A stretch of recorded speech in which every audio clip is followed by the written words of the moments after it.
साथीहरू यहाँहरूलाई बुद्ध सर्किटसँग सम्बन्धित ठाउँहरूको भ्रमण गराउने क्रममा म अहिले यो कपिलवस्तु जिल्लाको तौली हवादेखि दक्षिणमा पर्ने यो गोटी हवामा छु। यो गोटी हवा पनि बुद्धसँग सम्बन्धित विशेष क्षेत्र हो भने यहाँ चाहिँ यो गोटी हवामा सिद्धार्थ गौतम बुद्ध भन्दा पनि अगाडिका बुद्ध कुरुकु छन्द भन्ने जन्मिएको र रहेको ठाउँ भनेर भनिन्छ बुद्ध धर्ममा। यहाँनिर एउटा माटोको ढिस्को देख्न सकिन्छ र यतापट्टि यहाँनिर एउटा त्यति बेलाको चिनारी स्वरूप यहाँ एउटा स्तम्भ छ, अशोक स्तम्भ जस्तै एउटा स्तम्भ छ। कुरुकु छन्द पूर्व बुद्ध जुन सिद्धार्थ गौतम बुद्ध भन्दा अगाडिका बुद्ध कुरुकु छन्द जन्मिएको रहेको ठाउँ यो गोटी हवा यहाँ देख्न सक्नुहुन्छ। यहाँ पछाडि एउटा अशोक स्तम्भ छ त्यति बेलाको, यो उहाँको चिनारी स्वरूप, उहाँको सम्मान स्वरूप यहाँ राखिएको भन्ने पाइयो। र यो कपिलवस्तु तिलौराकोटबाट 6 किलोमिटर दक्षिणमा कुदान अनि कुदानबाट करिब 3 किलोमिटर दक्षिणमा यो गोटी हवा छ। र यो अत्यन्त ऐतिहासिक पुरातात्विक हिसाबले अत्यन्त महत्त्वपूर्ण क्षेत्र हो यो गोटी हवा। तपाईहरु पनि बुद्ध धर्मसँग आस्था राख्नुहुन्छ, बुद्धको अनुयायी हुनुहुन्छ अथवा यो बुद्ध सम्बन्धी कुराहरू बुझ्न चाहनुहुन्छ भने यो तिलौराकोट, कुदान अनि यो गोटी हवा क्षेत्र चाहिँ अवश्य भ्रमण गर्नुहोला, भिजिट गर्नुहोला। यो पक्कै पनि यसले तपाईहरुलाई धेरै ज्ञान दिनेछ। र यहाँ देख्न सकिन्छ अहिले पनि विभिन्न देशका व्यक्तिहरू आउनु भएको छ यहाँ दर्शन गर्नको लागि अथवा यो खोज अन्वेषण गर्नको लागि। यो माटोको यहाँ ठुलो ढिस्को छ यहाँनिर, यहाँ देख्न सक्नुहुन्छ। र यो गोटी हवाबाट तपाईहरुलाई स्वागत गर्दै बुद्धसँग सम्बन्धित, बुद्ध सर्किटसँग सम्बन्धित अन्य ठाउँहरूको भिडियो पनि देखाउने बाचा गर्दछु।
साथीहरु यति बेला म यो निग्ली हवामा आएको छु।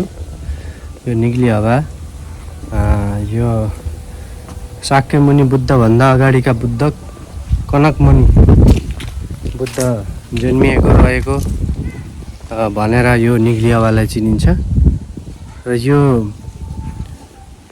पनि एउटा महत्त्वपूर्ण स्थल रहेको छ निग्ली हवा। गोटी हवा पछि म निग्ली हवामा आए। यहाँ अर्को बुद्ध कनकमुनि भन्ने बुद्ध जन्मिएको र रहेको विश्वास गरिने रहेछ यो ठाउँलाई।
साथीहरू यति बेला म सगरहवा तालमा आएको छु। यहाँ देख्न सक्नुहुन्छ यो ब्याकग्राउन्डमा यो ठुलो एरियामा फैलिएको यो सगरहवा ताल हो।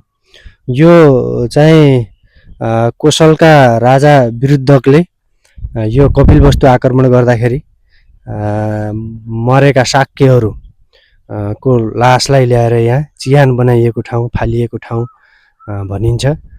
त्यही भएर फुहरहरूले के भनेका थिए भन्दा फुहरहरूले यो आत्महत्या गरिएको ठाउँ भनेका थिए। यो एकदमै बुद्धसँग सम्बन्धित, बुद्ध धर्मसँग, बुद्ध दर्शनसँग सम्बन्धित यो एउटा महत्त्वपूर्ण ठाउँ हो यो सगरहवा। हामीले अघि निग्ली हवा हेऱ्यौँ, त्योभन्दा अगाडि गोटी हवा हेऱ्यौँ। यो गोटी हवा, निग्ली हवा, सगरहवा भन्ने ठाउँहरू अत्यन्तै महत्त्वपूर्ण, ऐतिहासिक, पुरातात्विक हिसाबले अत्यन्तै महत्त्वपूर्ण ठाउँहरू हुन्। तपाईँ पनि यो बुद्ध दर्शनसँग सम्बन्धित विषयमा पढ्दै हुनुहुन्छ अथवा जान्न मन छ, अथवा यो बुद्धसँग सम्बन्धित, बुद्ध परिपथसँग सम्बन्धित कुराहरू अवलोकन गर्दै हुनुहुन्छ भने यो लुम्बिनी सँगै तिलोराकोट र तिलोराकोट आइसकेपछि नजिकै रहेको कुदान हामीले अघिल्लो भिडियोमा देखायौँ, तिलोराकोट र कुदान। त्यसपछि यो भिडियोमा हामीले सुरुमा देखाएको गोटी हवा, जुन साक्य मुनि बुद्धभन्दा पहिलो बुद्ध कुरुक छन्द जन्मिएको बसेको ठाउँ। त्यसपछि हामीले दोस्रो भाग देखायौँ निग्ली हवा। निग्ली हवा भनेको अर्को बुद्ध कनकमणि जन्मिएको र बसेको ठाउँ निग्ली हवा। त्यसै गरी यो तेस्रो ठाउँ हामीले देखायौँ यहाँ सगरहवा ताल। यो चाहिँ त्यति बेला कपिलवस्तु आक्रमण गर्दाखेरि, तिलोराकोट आक्रमण गर्दाखेरि अथवा यो क्षेत्रमा आक्रमण गर्दाखेरि, लडाइँको दौरानमा मरेका शाक्यहरूको लास थुपारिएको ठाउँ भनेर चिनिन्छ र यो अत्यन्तै महत्त्वपूर्ण छ। यो सिमसार क्षेत्र पनि हो। यसको नजिकै जगदीशपुर ताल पर्छ। जगदीशपुर ताल मैले अर्को भिडियोमा देखाउने छु। एउटा अत्यन्तै महत्त्वपूर्ण चराचुरुङ्गीको लागि अत्यन्तै महत्त्वपूर्ण सिमसार क्षेत्र यो जगदीशपुर तालको नजिकै रहेको यो सगरहवा। यहाँ पनि हेर्न सक्नुहुन्छ विभिन्न खालका चराचुरुङ्गीहरू यहाँ चाहिँ आहार विहार गरिरहेको, रमाइरहेको, डुलिरहेको देख्न पाइन्छ। पक्कै पनि यो ठाउँ आउन नभुल्नु।